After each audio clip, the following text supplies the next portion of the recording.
Welcome to the show. That's your new song. I like that song. Like, did you start that with Dean? Welcome to the show. Is that the Dean? That's the first one. Oh, here we go. I don't really got anything else. I like that song. I just like to have fun. I sing a lot. Yes. You can hear me sing also on Unfiltered, my other podcast. But today on Geeking Out with Matt Serra Christian, we are doing the Q&A episode. Yeah. I'm so excited. Me too. I think it's a good opportunity for the people to get to know me. Yeah. Shit. Shit. Let's go on this adventure together. Let's do it. Let's talk about the pizza first. Oh, hey, listen. What's the name of that place? Taglia's. Taglia's in Mineola. Yeah, the so guy good. Rob, nice guy there. Yeah. He gave me this. He gave me this on the house already. I don't want to. I got to start going to pizza places with you more. I mean, I didn't know the guy watched the fights. He said, "Hey, you know, I enjoy your work," type of thing. Nice guy. Yeah. When I was in there, I knew looking through the glass You're in that for a this was treat. quality pizza. Yeah.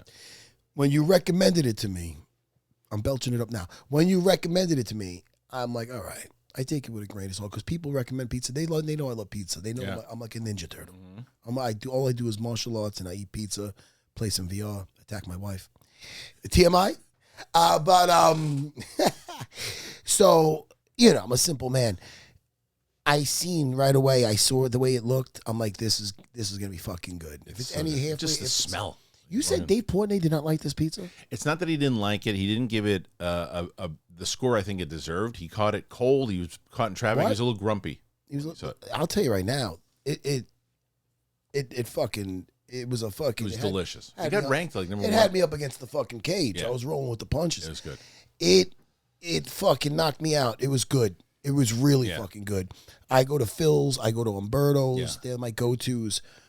I'll tell you right now, I might have a new favorite spot. There's only one spot I like better than this place. You told me. Geez. Pizzeria G. It's the Pizzeria only G. spot that I like. I'm going to text my wife about that. Yeah, Pizzeria G is delicious. But what a way to give me a second win, man. We just had a nice, fun episode we just shot, and now we're going for round 2. I'm fucking psyched. Yep. Q&A. Easy work for me. Yeah. You're going to fucking go ahead. Give me some. You want to start? Let's start.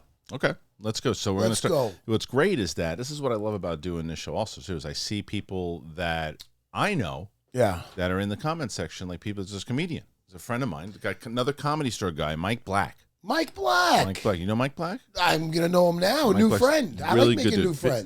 Big geek like us. I like people that like me. Mike Now, Black. I don't know if he likes me or not, He but does. let's go. Yeah, he's a good dude, and he's really Hi, fun. Mike Black.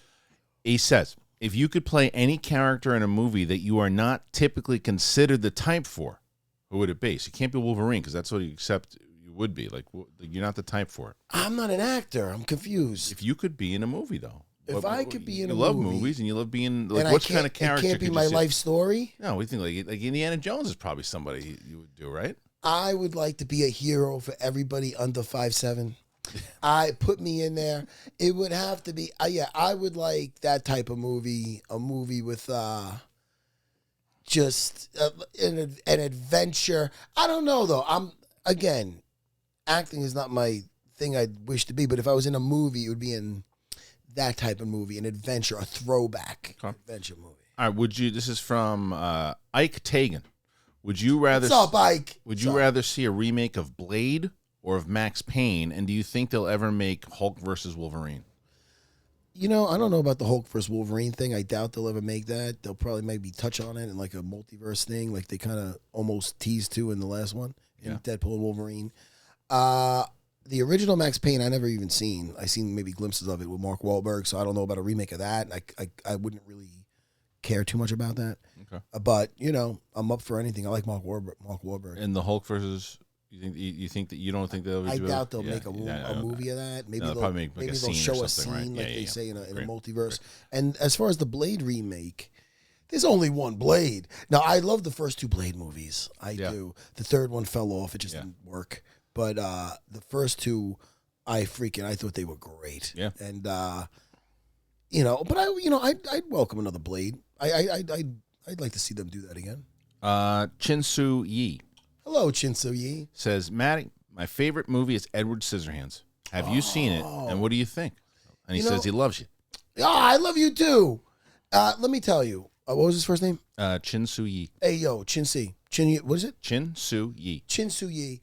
I like a lot of Tim Burton stuff. I like that quirky stuff from Beetlejuice to Edward Scissorhands. Edward Scissorhands was a unique movie. And again, it's such a, if you want to sum up a Tim Burton movie, you let him watch that movie because it's just a little odd, and it's quirky, but it's lovable, and it's a fun movie. I remember enjoying it at the time. I like it too. When Winona Ryder was in there. Yeah, she sure was. Yeah, that was great. Anthony Michael Hall. Yep. Sodom and Gomorrah. Favorite position for a Kimura. Oh, keep it clean. Favorite position for a Kimura, or favorite use of BJJ in film. Interesting. All right. The favorite use of the Kimura. Oh, the Kimura has so many different. It's such a great weapon in the arsenal. The Kimura. I remember when I was getting ready for both Frank Trigg and for Matt Hughes, I was doing a lot of taking away the takedowns. So when somebody gets in deep on a single, I had my buddy Dominic. He was a fucking big wrestler. It looks like a He-Man figure. And we would do something called the puke drill. And in the puke drill is me doing 30 seconds of mitt work nonstop. Whether it's kick side to side, kick side to side, kick side to side, 30 seconds.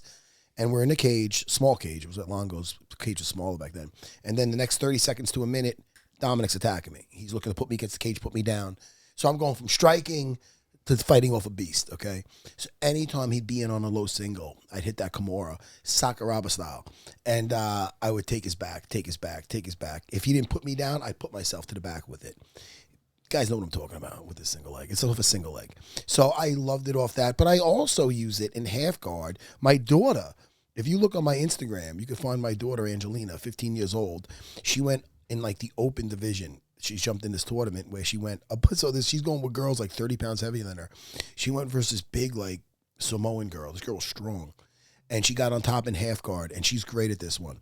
You're in half guard, she'd bring her shin across the belly, shin across her legs, free up the leg, throw herself over, and at the buzzer, it was tied up, and she got the Kimura. It was like a Vision Quest moment. Oh, yeah, that's cool. So great. Just losing your mind.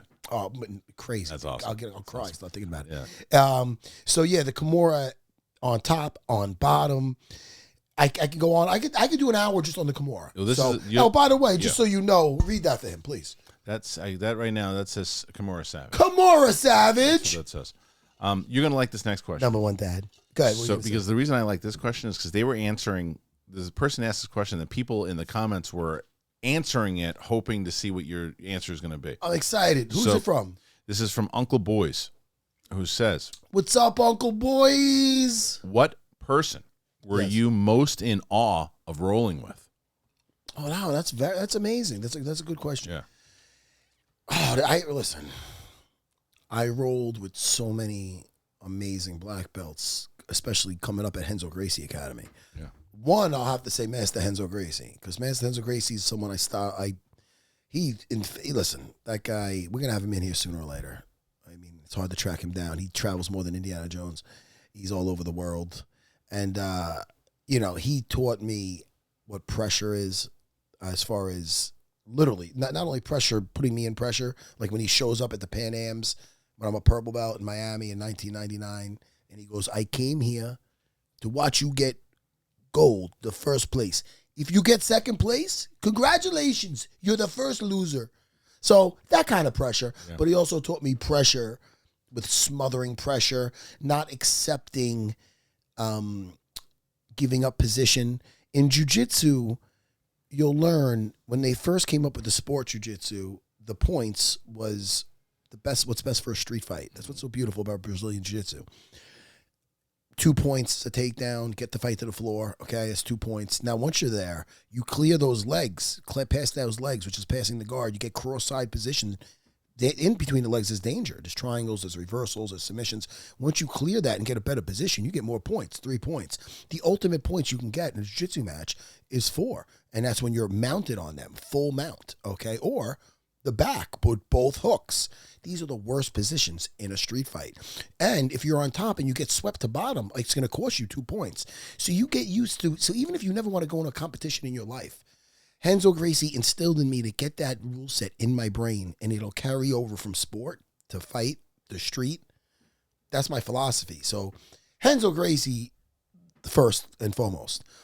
After him, Ricardo Almeida was a big part of developing my game because he's one of Henzo's top black belts, and he came up with me at Henzo's Academy. He came over he got his brown belt when he came over after winning the Worlds, and he's like a brother to me, and we had so many battles that he's one of the top guys I ever rolled with, and the battles with him is what helped shape my game because he was bigger than me, and he had some great pressure, and he's a well-rounded guy, champion in himself in jiu-jitsu, Abu Dhabi, everywhere, so. But I'll give a name that a lot of people probably don't know. And this was a gentleman he fought in MMA. He beat Sakuraba with a knee but he was losing. He wasn't, I'm not going to say his MMA wasn't his strongest suit because his stand-up was lacking, but his jiu-jitsu was very good, is Nino Shemray. Nino Shemray, I believe he has a jiu-jitsu academy. It's either in Florida or it's somewhere tropical. It's either Florida or L.A., but Nino Shemray is a great jiu-jitsu player. He was a phenomenal, he was great in competition, but he was very flowy, and he came down to Henzo's, and we rolled, and he was all over me, and I had a great time with it, and he's a very humble guy, a little odd. He loved Elvis. So the guy, he's a Brazilian guy that just loved Elvis. He called himself Elvis and stuff. I mean, that's hilarious. Something that he'd come out and do the guitar thing. But his MMA career was like so-so, but his jiu-jitsu was off the charts, and I believe he's still living the jiu-jitsu life, doing well. So okay. So in the comment section, they said that Henzo would probably be one of the choices, yes. And then the other one they chose was Gordon Ryan. I never rolled with Gordon Ryan, but Gordon Ryan. But I rolled with John Danaher a bunch, and John Danaher's obviously. But it's funny because when I started out, John Danaher came in underneath me, so I helped teach John. I remember when John, who's the most brilliant mind on the planet, was a big 220, 30-pound New Zealand the guy with his hair down to his shoulders, and now he only wears rash guards. Back then, he used to only wear a mesh Giants jersey. That's all he'd wear. And, I remember he used to try to throw me off cross-eyed. He didn't know. So now he's the most brilliant mind on the planet, pretty much, doing jiu-jitsu, John Danaher. That's Gordon Ryan's coach. Okay. And John and me, we're still good friends to this day. Every time I'm in Austin doing Joe's show, I get dinner with John. Oh, that's great. John's a brilliant mind in jiu-jitsu. And then later on, to show you how this works, when you're doing jiu-jitsu, when you're doing MMA, I should say, there's so many other areas you got to cover. So you got to get away from the jiu-jitsu a little bit to cover these other areas. I was learning on the job. I had to get a lot of time clocked in with the stand-up, the sparring, the wrestling, to catch up to my jiu-jitsu. Where I used to bring towards the end, I brought John, who I used to teach, to come and coach me, put me in positions and have me go out to Vegas with me and get ready for the Frank Trigg fight, the Matt Hughes, and have me put me through all positions on the floor. So it's so funny how later on he became my coach. Yeah. Let's see the next one here, which is Libertarian Draws, says, as someone who enjoys reading comic books, yes, does Matt Serra also read any Japanese manga? If not, as a fellow geek, I think Mr. Kimura Savage would love series like One Piece or Berserk and many other great ones. Secondly, if I were to draw you as a fictional character, who would you want to be drawn as? As a fictional character? Yeah, like Wolverine or... Yeah, you could put me as a little Wolverine. I'd like that.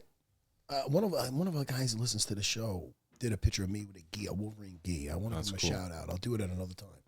Yeah, man, we're getting some nice fan art. Yeah, it's good. So, but you're not a Japanese. You're not a Japanese. I'm not into all the Japanese art and show, but I did watch a little of the One Piece live action, and I liked some. I liked it a lot. I got to get back into it. Yeah, I liked it. I started watching it and I liked it. Yeah. So I maybe have to go back into that one. Check that one out. Yeah.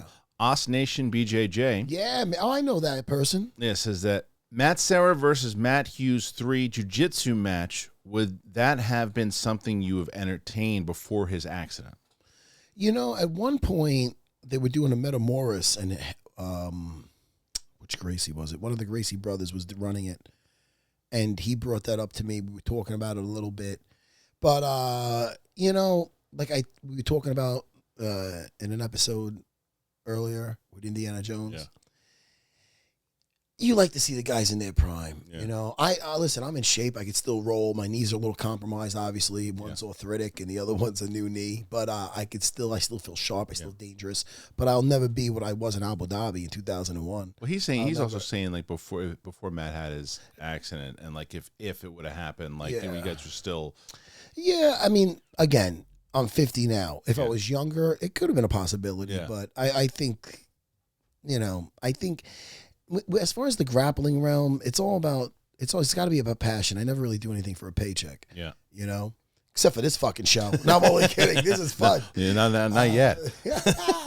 Not yet. We're not doing it yet. For pizza. Do it for Taglia's. Well, I'll do it for that anything. No shit. You know. Where were we? Right. Yeah. The next one. Where was I with that? Are you talking about? You just didn't at being at 50. Yeah. No. I feel like, especially even with grappling, even when I got done with the fighting and mixed martial arts, I felt like in Abu Dhabi back in the day, like I quenched my thirst with that. I went versus a gentleman named Jon Machado, and it was the match of the tournament. It was almost like the equivalent of my GSP fight in the grappling world, because Jon Machado's a master in jiu-jitsu, and he's a great guy. And he's still teaching out in I think in California, but he's Eddie Bravo's instructor. Oh, okay. So so that upset there, and I had such a run over there and when I did it over there, even though the tournaments now are very prestigious and there's probably more people in stadiums now, when I went in Abu Dhabi in 2001, it felt like Han's tournament. Blood sport. They brought us all, like they had the people with the bubble heads, the characters coming out with and then they had like the signs of the Americans come out, the Japanese, who's representing which country. And when we were on the mats out there, the sheiks are on like couches, like having drinks and watching us, and they're playing the music and the drums.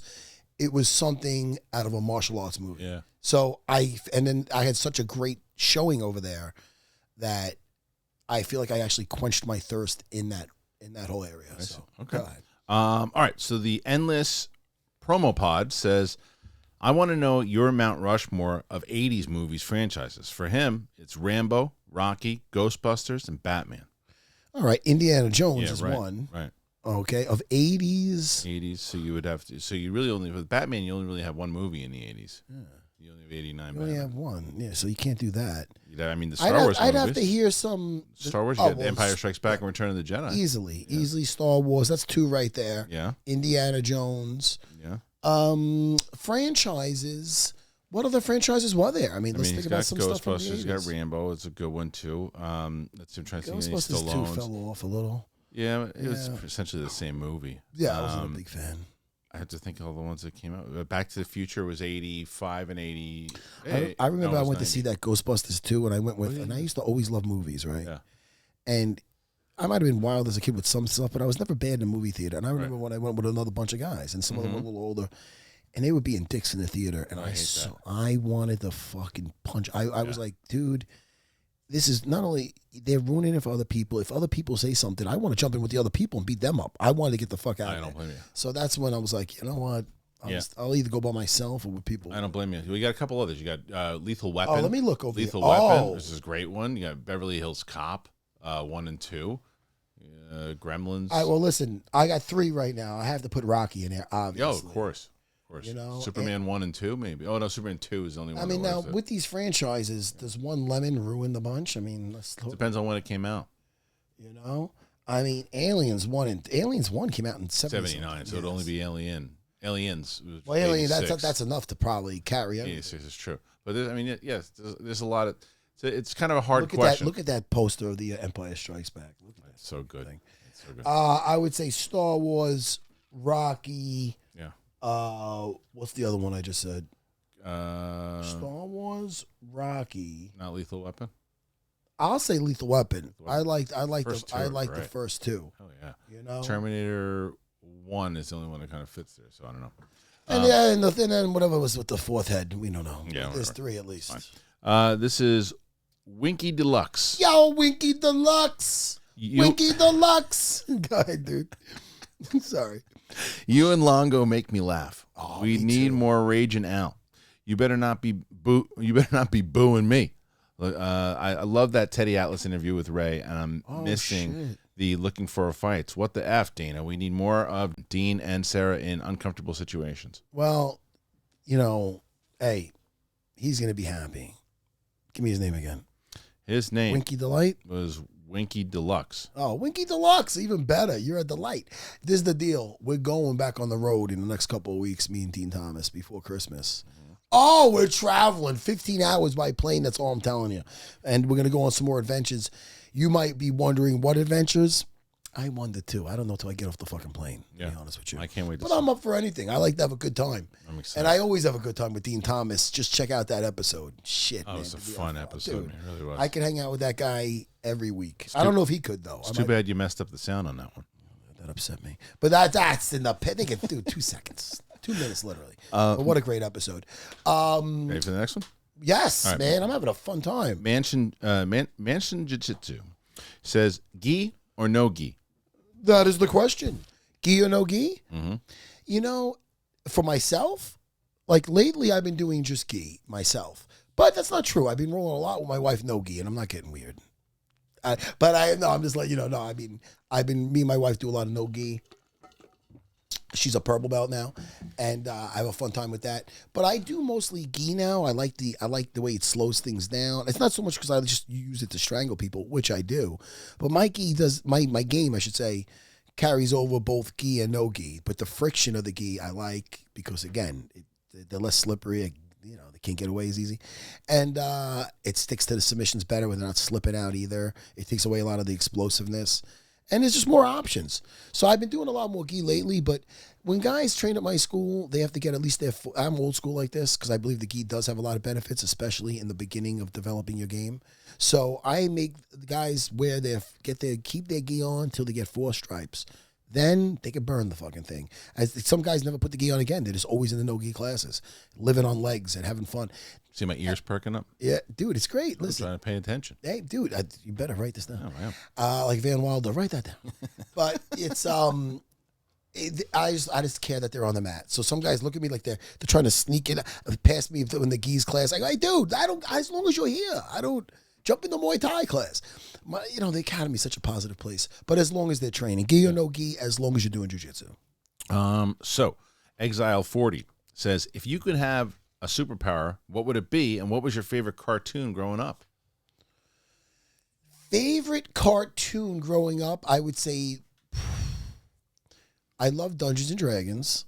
Loved it. I loved the little cameos by Strongheart and fucking, what was that other one name with the fucking helmet? What the fuck was his name? Anyway, I used to love that Dungeons and Dragons show. Yeah, but by far, the G.I. Joe series in the 80s was my favorite cartoon. I used to love that. Flint and, what about Flint and Mutt in a bar? And they used to, then the fucking Cobra guys come in and they start beating the shit out of them. Did you read the comics, the Marvel comics? I love the Marvel comics was great. The artwork was great. As I vomit, the storyline was great. I love that G.I. Joe 1980s cartoon and the comics. Great entertainment as a kid. Perry Dematopus. If you could roll with any Marvel or DC character, who would you pick and why? Scarlet Witch. No, I'm only fucking around. She-Hulk. No. She-Hulk. All right, now listen. Gotta be Batman, right? If I could roll with them in my prime? Yeah. Okay. That's not bad. Batman's not bad because especially Christian Bale Batman, right? Yeah, I'd beat his ass. You think so? Because he trained. Yeah. He trained. He did train. He trained hard, you know. But I'd be like Bane with that thing. I lived in the dark. I don't know. But that's not a bad one. I would say Batman because he doesn't have any superpowers. You know what I mean? Yeah. And it'd be a little bit more of an even playing field. What superpower would you have? If I could have a superpower, I mean,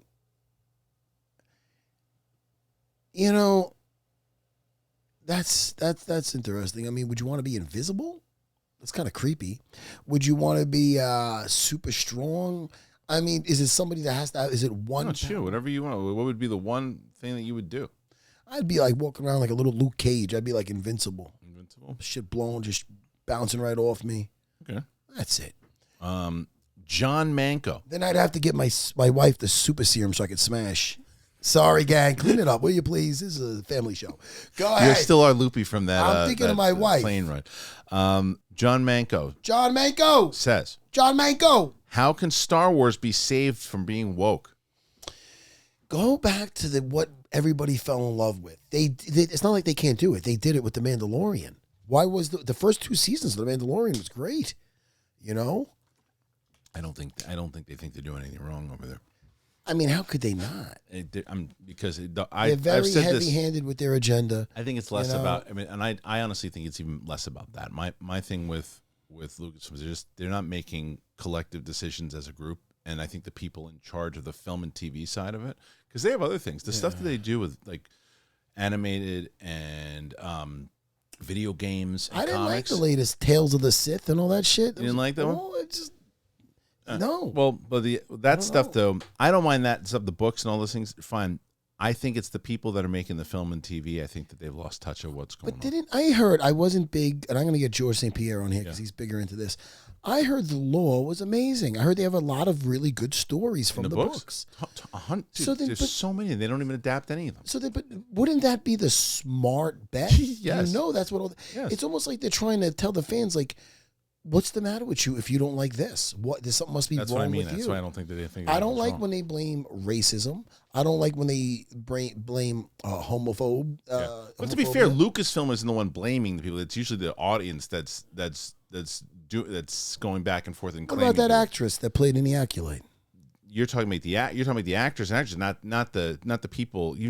Lucasfilm and the studio has never come out to say anything. They should say something. They don't say anything at all. They don't make a stance about how people are wrong, and they don't defend anybody. They don't say shit. And it's usually the actors and actresses that are claiming. Because I hate when they say that, because some of my favorite characters, who doesn't love Lando? Right. Mace Windu. I mean, these are characters that, like, you know, Leia for a strong girl. I mean, we love these people. I mean, the characters were great. Lando is fucking one of the all-time greatest characters in the whole fucking thing. Yeah. He was one of those guys that I like those guys that you're a little unsure of, man, but he had to make decisions, and he had to do it for the right reasons. Sure. And then he did. At the end, he manned up. He knew he kind of fucked up, and he tried to make it right. And that's Lando. I don't look at him, I don't even look at him as any kind of, he's just a great character. Doesn't matter what color he is. So I don't like when they try to cash that in. I think they should go back to just make, people want to escape. I mean, you know what I mean? They want to escape. They don't want to feel like they're being fed something or just trying to be, it's some kind of agenda behind things. Yeah, I get it. And so, just get back to some good old-fashioned storytelling. Yeah, I agree. That's it. Strong characters. Louis Kravischi. So I think this might be a very generic question, but what made you start training BJJ, and what made you transition into MMA? Thank you. I'm a big fan of the podcast with you and Little Jimmy Bird. Thank you. Who's that again? That is from Louis Kravischi. Louis, thank you so much. Well, when I started training jiu-jitsu, again, a little bit of the origin story, just training in general. Like, I was always, people could tell I'm a silly guy. I've always been silly, And when I went to my little elementary school and I was silly with all my friends, it was fine.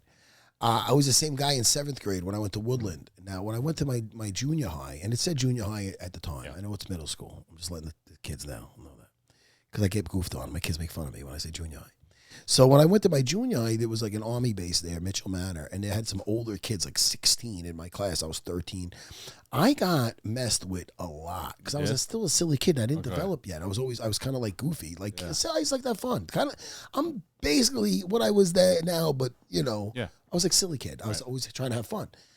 And I got fucked with bad. I got bullied. It was a different environment, man, from this these older kids, and they pretty unruly. I had some of my best friends out of that Mitchell Manor, some army kids. Some of the other kids were just unruly, man, and nasty. And I wasn't used to it. And I didn't like the feeling, man. Yeah. I know what it's like to get bullied. I really do.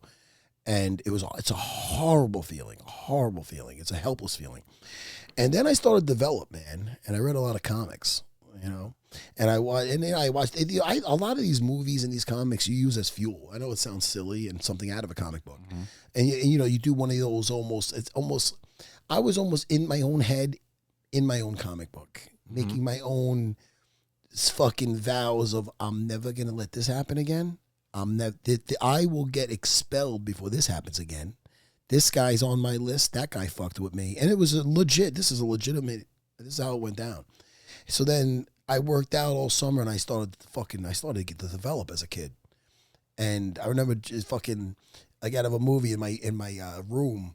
There was a closet up top, and there's a shelf, and I was doing fucking pull-ups on that fucking thing. I just said, it was fucking cool.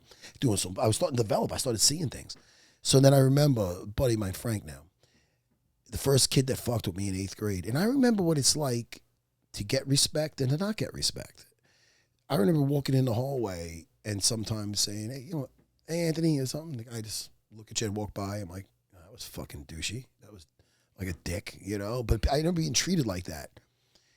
And that all changed after fucking 4th period when fucking Frankie, this kid hung out with the older kids, and he had an older brother, and I was sitting at my lunch table, and he fucking pushed the chair into a table, and I said something, and he said, you got something to say? And we got into words. He put me in a headlock. I got his head, and I fucking bashed it into the table, and I threw him backwards. I busted his nose, and they broke us up. And then we went to the nurses, and then he's still getting emotional, and he's hugging me. He's sorry, he didn't want to fight, this and that. And I remember after that, I'm walking out to the alcove, going to get picked up. I was going to get suspended and stuff. And, now, not that you should do it for this reason. Now, all of a sudden, everybody's saying hello to me. Now, all of a sudden, the people that are just, and I'm like, well, that feels different. That feels kind of powerful. And you know what? Fuck that guy, because he tried to mess with me. And after that, there was a few more incidents like that. Maybe a couple more, and then there's another 9th grade was in that. It was 7th, 8th, and 9th at the time. Older kids tried their luck. Next thing you know, I was a different guy. You know what I mean? And I never looked back, and I never got fucked with. I never got disrespected since. That's my story. Yeah. That's why I got into training. But then to find jiu-jitsu really quick, I tried to get into the military in a street fight situation, which I talked about. And I just talked about it on Quentin Jackson's podcast also. It kept me out of the military. They didn't accept me because of the original charge. And was a felony because of disfigurement. And then I got a misdemeanor. Kept me out. I didn't know what to do with my life. And then in Black Belt Magazine, I seen an article for a jiu-jitsu seminar. It was in 1992. I was 18. I did a road trip from Long Island to Danbury, Connecticut. And it was out of a gymnasium, out of a high school. And Horian Gracie and Hoist Gracie talked about the Ultimate Fighter, the UFC, what they're coming up with. I was kind of thinking, like, this stuff is amazing. I fucking fell in love with jiu-jitsu at that seminar, But I was kind of looking at it like, I don't know if this shit's going to fucking... I don't know if this is going to come to fruition. Fruition, yeah. I was going to say that. But I think of the word. I was about to say fruitation. But I didn't. Good thing I didn't say that on air. It's embarrassing. But yeah, then they would talk. I didn't know if it would come to fruition. So, so then shortly after that, Craig Kukuk moved to the New Jersey, and Renzo Gracie followed. I came under Renzo's wing, and that's how I started jiu-jitsu. Cole Ashby. So this is kind of a rapid fire. Yeah, man. Let's fucking go. What's your favorite? Let's go. You never started the clock. I don't even know what we're looking at. That's all right. It's 33. We're good. Oh, I'm here for a while. I don't care. Let's go. What's your favorite trilogy? Trilogy. My favorite trilogy. Could it be Star Wars? Okay. It might be Star. Might be the. I mean, things like this. That goes with the. Sometimes this, the reminiscent of the movies. I like the Indiana Jones films. Okay. I'm trying to think of some other trilogies. Star Wars is your favorite trilogy, though. That's your favorite one. I like Star Wars. Let's go. What's your favorite video game that isn't VR? Oh, I mean, I would say either, I don't know if Call of Duty or Halo, any kind of shooter. Who's your favorite superhero, both Marvel and DC? Marvel, Wolverine. DC, I'd say probably Batman. Who's your favorite band? I like so much different music, man. I like Blink-182, Angels and Airwaves, stuff like that.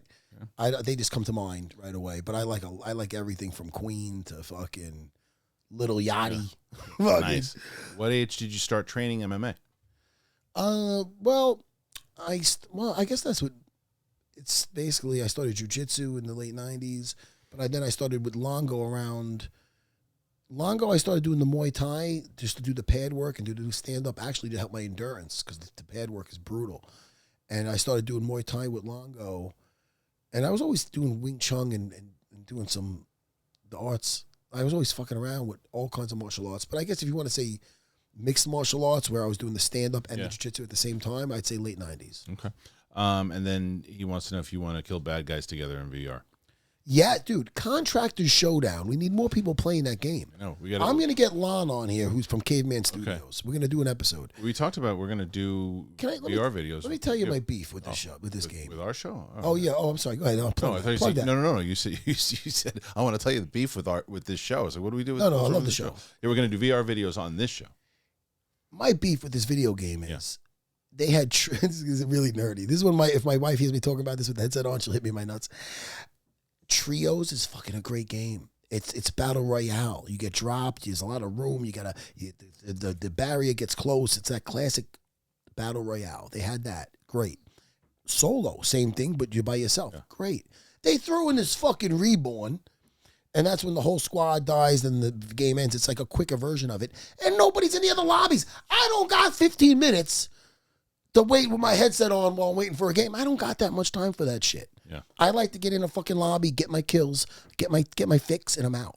You know what I mean? So we're going to talk about this, Lon. All right, let's get back to business. All right, back to business. So Vincent A.C. Yeah, Vincent, talk to me. Rank your top 5 deli meats in order of your most desirable post-weight cut. Well, I'm not a big deli meat guy, and I like all my deli meat hot. I like all my food hot. It's like a scene in a fatso. Except for fruit. Is it fatso? That's a movie I haven't heard. Dom DeLuise. Get the honey, Junior. Yeah. Junior, get the honey. You're the last person that I think has referenced fatso. Yeah, the only other guy who would get that is Longo. Yeah. Dom DeLuise. Great movie. I love when he's crying, reading the fucking reading the cards for the fucking thing, and she's like, "No, I want something a little plainer." He's crying, read it. Yeah. Anyway, underrated comedian. Wait, didn't you just ask me something else? The deli? I thought you went through something else. No, that's it. Okay. Oh, Dom DeLuise is great. The outtakes from Cannonball Run, shit. Yeah, it's really good. Deli meats. Listen, I usually get one of my favorite sandwiches is like a pressed bagel with like either mozzarella or Swiss with pastrami. That's my favorite. Other than that, roast beef. Then we go some maybe I don't know, either some turkeys, some cracked pepper, or honey maple. As I guess sticking with the food stuff. Let's go. Alex Karolak says, "What's your diet and workout routine look like?" I down my Diet Coke. Yep. My diet and workout routine. This is the deal. All I do. Oh, he wants to see my abs. Oh, I got it, Alex. I fucking got it. Come on, man. Touch those. No, don't touch them.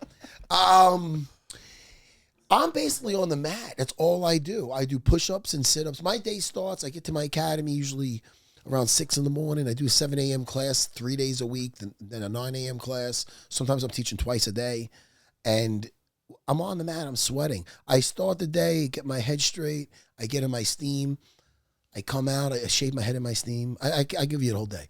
And then I do my push-ups when I get out. Drive my car around because then I'm on the storefront, but it's right around back. And when we go in, I go in, I'm feeling good. Get the guys jogging a little bit. I go, everybody, power walk to a jog. No sprinting. I outlaw sprinting because if I can't sprint, nobody can sprint. And then I get them a little warmed up. We go over a class. So and when I show the moves, a lot of times the guys can't get them right away, which is understandable. Yeah. So I go to each guy and I'm showing them it on them. So even if I don't roll in that class, which often I don't, I'm just staying flexible. I'm staying fluent. I'm staying one with my jiu-jitsu. My body feels sharp. So when I do jump on the guys in a class, when I'm jumping in the King of the Hill, when in a guy's guard or my guard, I feel my timing still feels sharp. You know what I mean? So I'm always on the mat. That and some calisthenics. Jiu-jitsu, brother. Matthew Keating, 99. Matty. Batman and Iron Man go head-to-head. Who comes out on top? Weight of DC versus Marvel on both of their shoulders.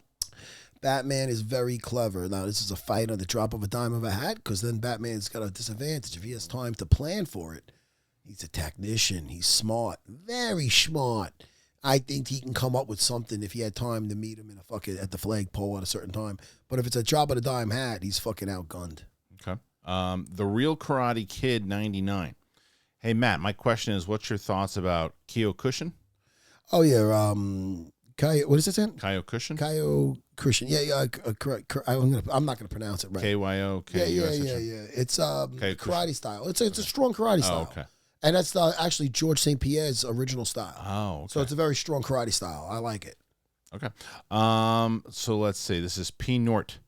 What are your top 3 movies, TV shows you wish you could watch over again for the first time? Top what now? Movies or TV shows? Top 3 movies or TV shows that you wish you could watch over again for the first time. So a movie you can experience or a TV show you can experience the first time. Like, holy shit. All right. Die Hard is one of them. Oh, yeah. That's a good one. I loved that when I seen it. Loved it. One for the first time. Did you just bust ass? No. It was Okay, I'm sorry. It was the chair. Okay, I'm like a child. I saw a squirrel. That's it. I hope that worked. I love that pizza. Ready? Let's get it ready. Ready? Man, I love that fucking pizza. Keep pushing. Let's try to keep pushing. Nice. All right, back to business. Oh, check your shorts. So, all right, enough with the shitting. You're going to make me really shit in a second. The Zin and the espresso and the fucking Diet Coke. Yeah, I'm going to say I like Back to the Future when I first seen it. That was another one that was like, oh, wow. And just to throw everybody off, or not even, The Matrix. That was one when I seen that kind of blew my mind too. Oh, yeah. Those 3 I'll say. Okay. Dylan B. Grizzly. What up, Dylan B. Grizzly? Says, I fucking love you, Matt. Man, right back at you. What movie and show recommendation do you have for this winter season? Open to any genre. Also, a recommendation for you to watch, and we'd love to hear what you think about it. The Secret Life of Walter Mitty. Who's Walter Mitty? Tell me about His Secret Life. I think The Secret Life of Walter, I think that's the one with Ben Stiller, I think. What is that about? But I remember it. I think so. Is that the true? Or is that the old school? Why don't we look up and read the premise of that? Because I like when our fans. Maybe I'm lying about that. I like when our people, our island of misfit toys, give me some recommendations here. I thought it was Ben Stiller. See, I was right. See, I know what the hell I'm talking about. Say? You brought me on here for a reason. It's an American adventure comedy drama film co-produced by Ben Stiller, written by Steve Conrad. The film also stars Kristen Wiig, Shirley MacLaine, Adam Scott. I did see this, but I saw it so long ago.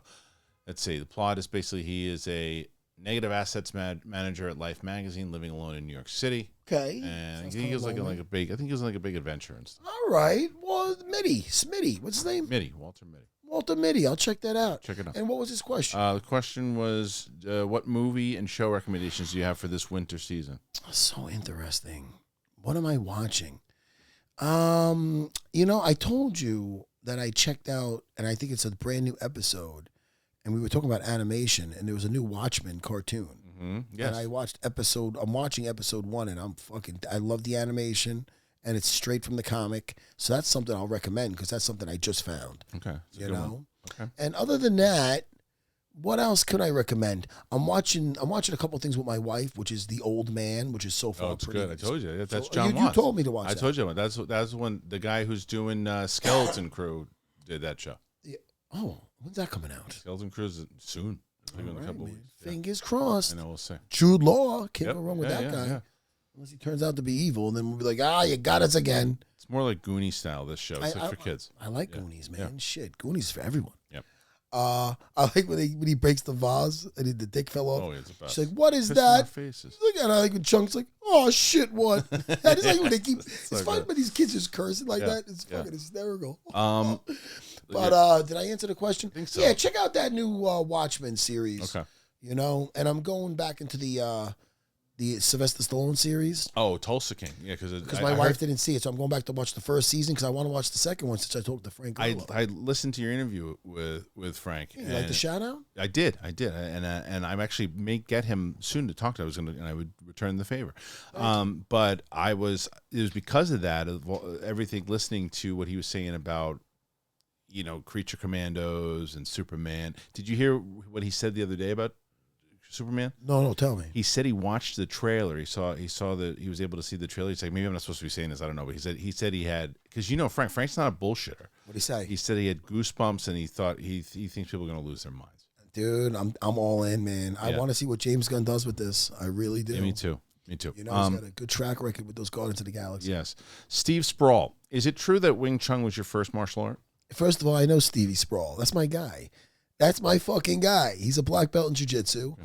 My first lesson, I came in, and it's got to be the same guy, Stevie Sprawl, because he came out with Sprawl shorts that people used to fight and wear in the UFC. So, Stevie, what's up if that is you? Oh, what a fucking coincidence. Yeah.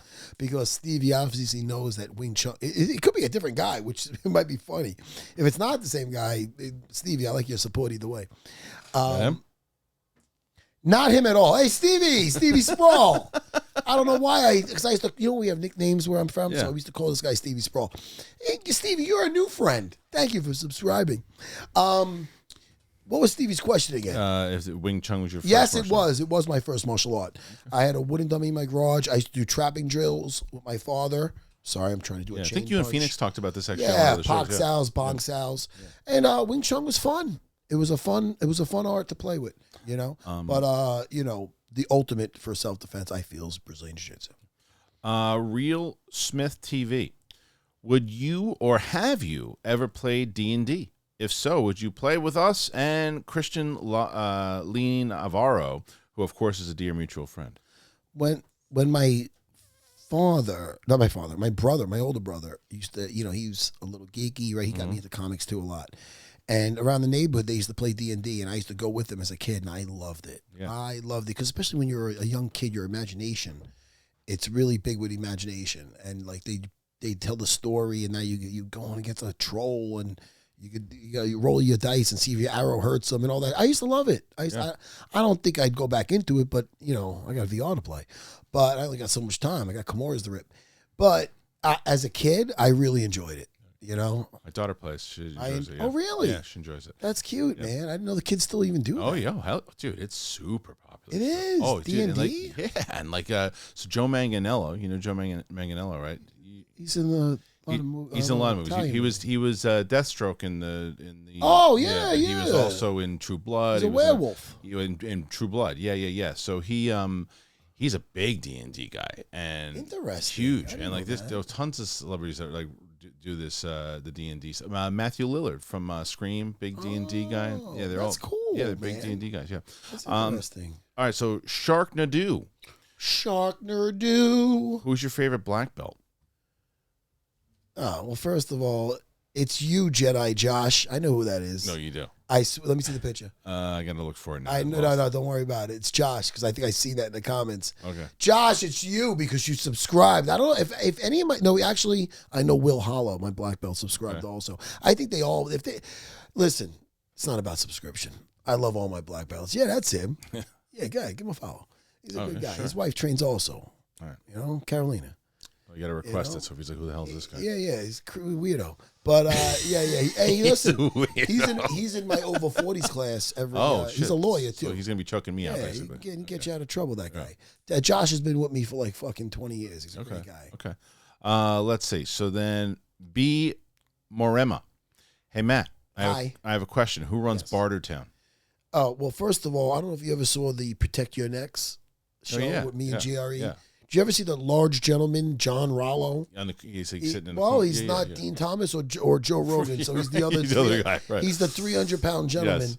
That's my buddy of 20-plus years, John Rollo. So you know what he's making a reference to? What's that? Which one? Who runs Bartertown? We run Bartertown. You ever see Mad Max Beyond Thunderdome? Of course, yeah. He's so big, I used to pretend like I jump on his shoulders and go, "Who runs Bartertown?" The little midget on top of the big guy. That's me and him. Thank you, John Rollo. Now the world's going to put that in the head of me on your back running Bartertown. Thank you, good buddy. John Rollo's a great man. If anybody wants to train jiu-jitsu in Baltimore, find ground control. So let's see, Ciro's Nwai. Ciro's wine? Ciro's Nwai. Oh, I thought that was my father-in-law probably said that for wrong. A second. Do you think that Gladiator 2 should have been made? I haven't seen it yet, so I can't really comment on it, but you said it was done. If it's done well, I thought it was done well. Then why not? It's not, like, the first one's like an Oscar-winning classic, right? It's like, this is like a big action epic.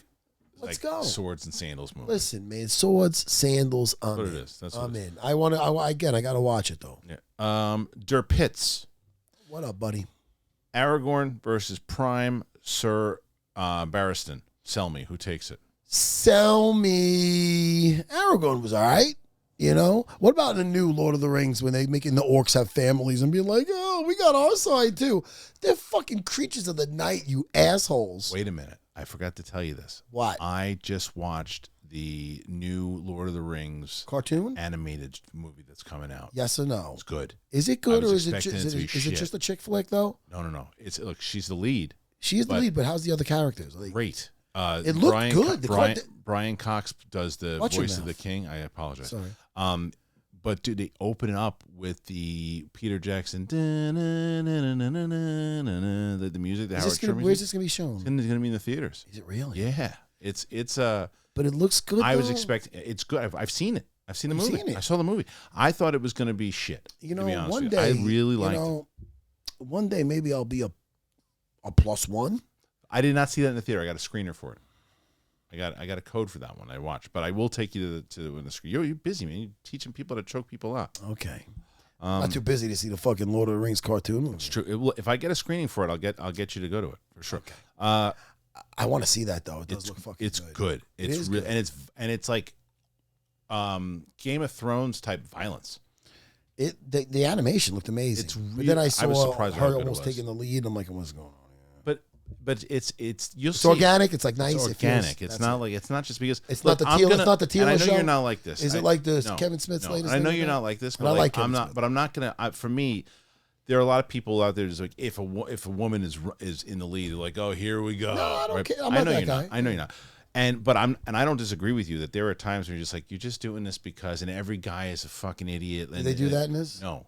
Okay. I trust you. They don't do that. It's I like trust you. You get like you see like who the guys are badasses. I mean, you know, these people. You'll see it. It feels like Peter Jackson's Lord of the Rings. What'd you think of the new one they're doing on Amazon? I bailed after season 1. Wow. I couldn't watch season 2. Now they're making the orcs all like sentimental. And I couldn't do it. Our side. I heard season 2 is good, but I was already out by season 1 was boring to me. Yeah. Yeah, no. I'm going to go right now saying that orcs, they shouldn't be, you shouldn't be feeling bad for them. Yeah. Okay. I know that's a controversial stance, but I'm going to say that. Cannibal Ox team. What is your favorite spot to punch another human? I mean, if I had to in the streets. Let's say in the octagon. The chin. You're always aiming for the chin. Well, I mean, Obviously you'd like to hit the chin or the temple. Yeah. So good. Yeah, of course. And what about in the As I street said fight? that, I'm looking at your jaw, bro. I know, you're just trying to see. I think you saw that. Your eyes. I did. As I was like, yeah, that's why I'm on the other side of the table. Yeah. Sometimes I find the body though to go up to the chin. Good body shape. Yeah. Cairo Noy again. Okay. What got you into VR, and do you have any VR game suggestions? Oh, fuck yeah, bro. F yeah. Mm-hmm. I cleaned it up at weird times. Yeah, after you said it already? Yes. Yeah. My wife went to Florida one time, and when she was down there, she ran into her cousin, Will. Sorry, Will. And he's a big gamer, and he had a Vive, the Vive VR, and it was a computer and it was a headset. You have to set up the sensors, and they were playing stuff out there, and she knew I loved I played Halo ever since she met me, and Call of Duty. That's my 2 games I used to play. So she goes, you love this VR stuff. So then she got that for me, which was, and she's the one who turned me on to it, my wife. Right.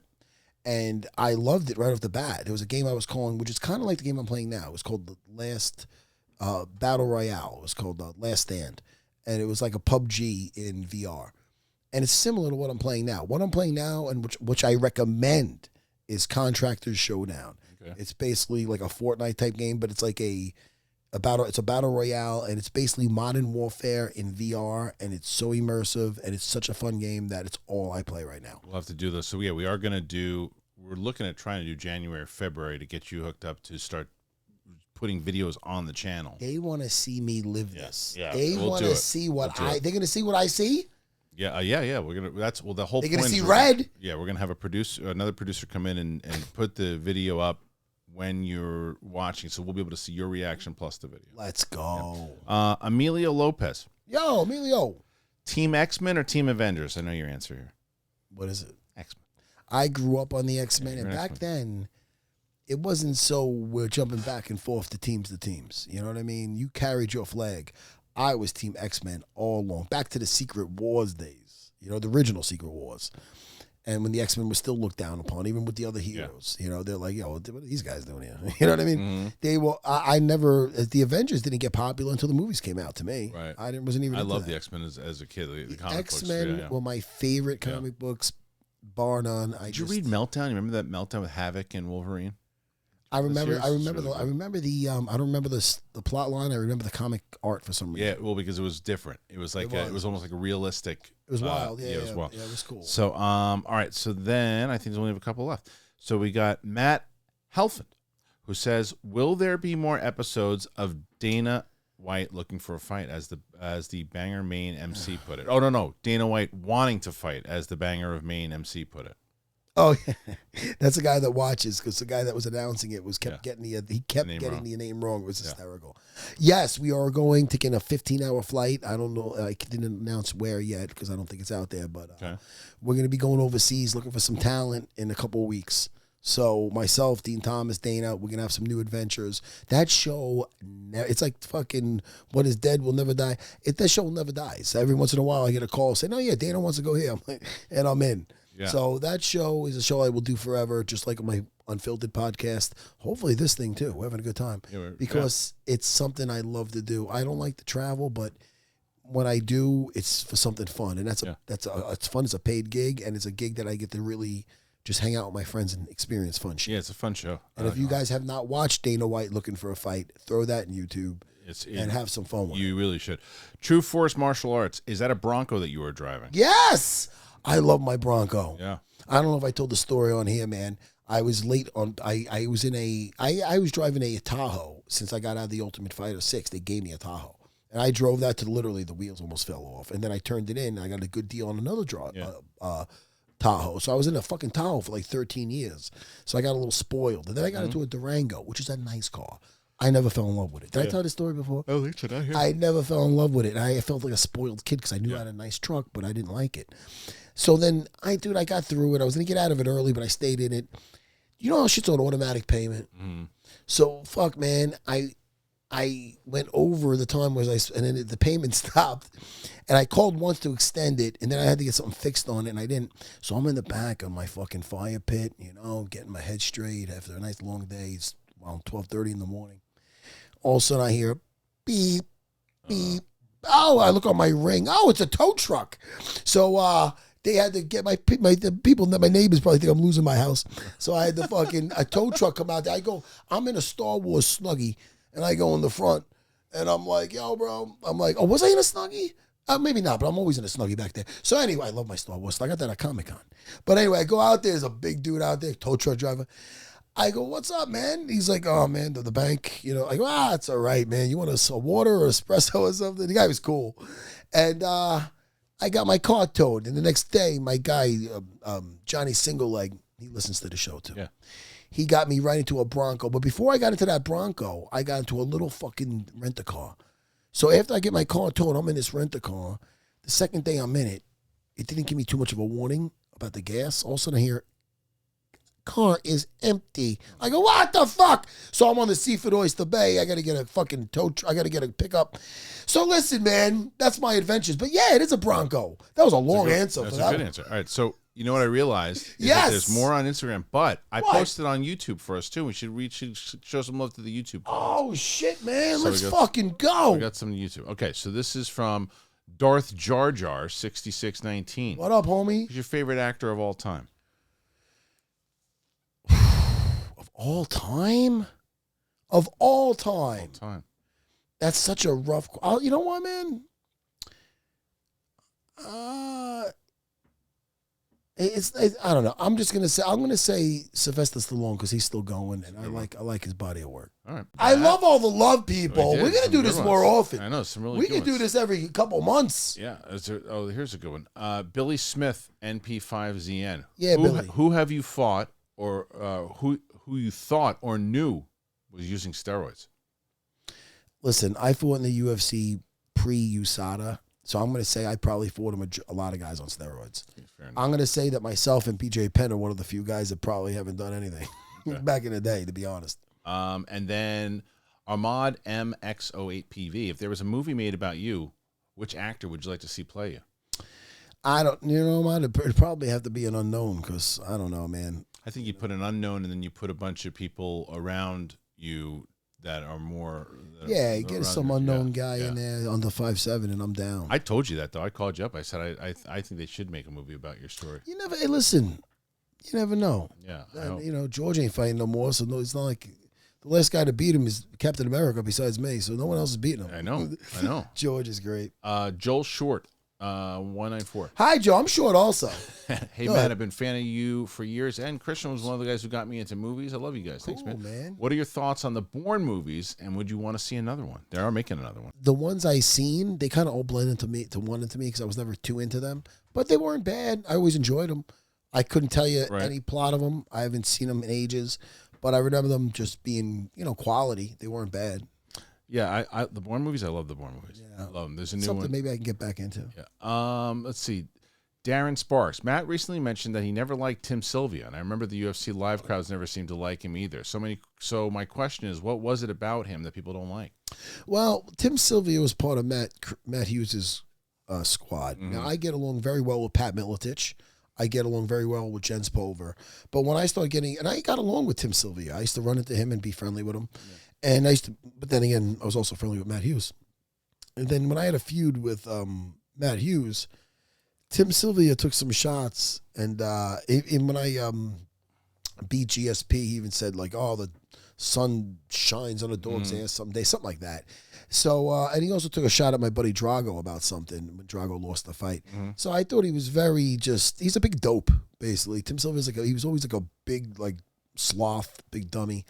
And he just was a big dummy.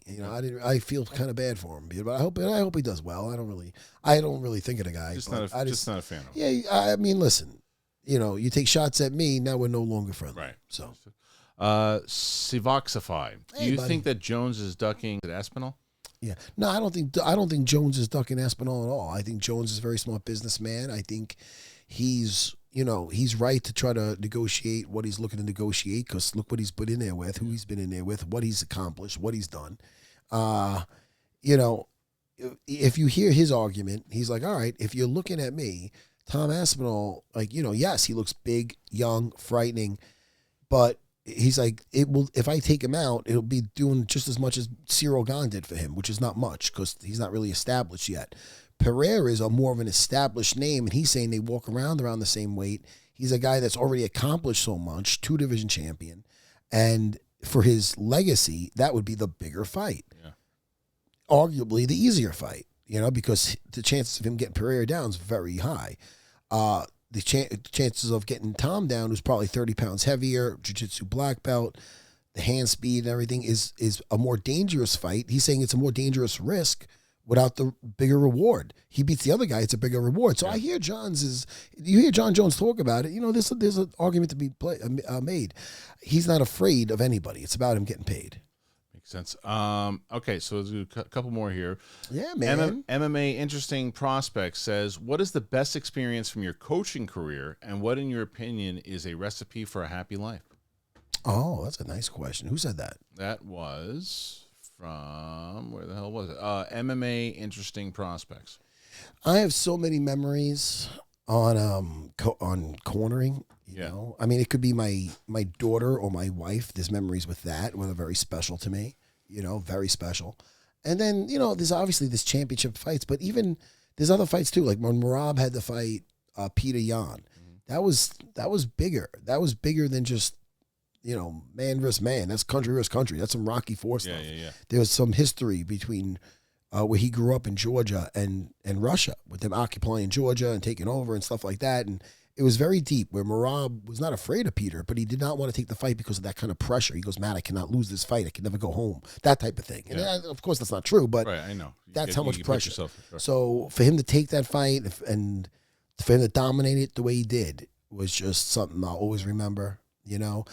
Chris Weidman, Aljamain Sterling, there's times with them, not even championship fights as much as them coming back after losses when I'm there with them with the losses, and then I'm there for them with the wins right after that. It's just there's too many memories to pick out just one. Sure. That's just a few instances. I think this has to be the last one. All right, man, we could do this. Man, No, but if we're ever short on episodes, we could just go. Go back to the question. This to me is there are a couple more, but I think that this is the last. Okay. This is the one I think we should end it with. Let's go, man. We already got an hour in already, no? Yeah, but we do, and we both got to get back to our families. But I think that this is a great way.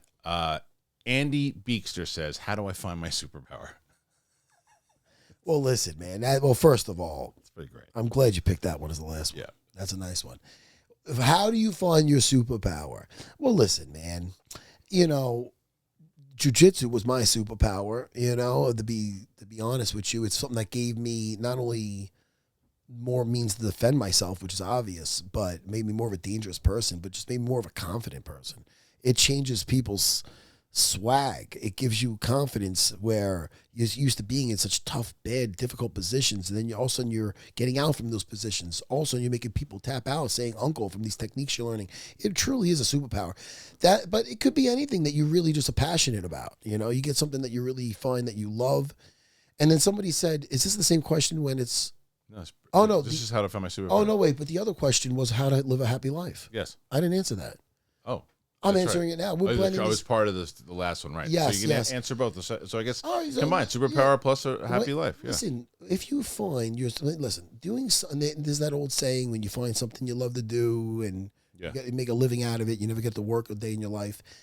I like that saying. It's a great saying, and it's a very true saying. I don't think it's about so much. Again, you can't be, you love fucking, playing video games. Well, if you can't make money with it, then, that's a great passion, but you're also going to be broke. If you could find a way, I always tell my wife, I talked about this with my wife a lot, and this has to do with my success personally, with whatever success I have, is I always play to my strengths. I'm not good at a lot of things. There's so many things I'm not good at. But, like I said, I was always silly. I was always having a good time. And I know how to take out some fools. I can rip some fucking Kimuras. So I know how to fight, and I know how to have a good time, and I somehow made that into a livelihood. You know what I mean? Thank God they made fighting a sport back in 1993.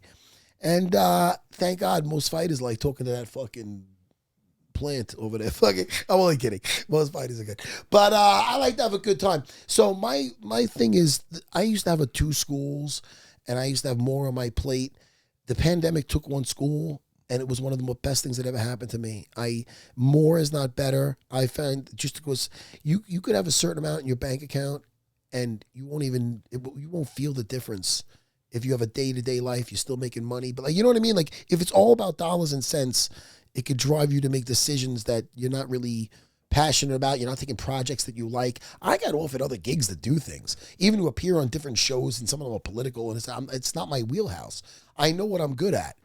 I'm good at bullshit about movies and having a good time and teaching good people to become dangerous. And talking about the fights, you were great at oh that yeah, too. no, for sure, man. Yeah. That's my wheelhouse, and I know how to stick with it and have fun with it. And my day-to-day life, I spend it at my school. I spend it here with you guys, podcasting, having a good time with this, and I spend it with my family. And it's about, I would not change a damn thing with my life. I am living the best post-fight career I could ever have asked for. I got the best life. I get the best wife and kids. Got gigs. Me and Christian are having fun with this.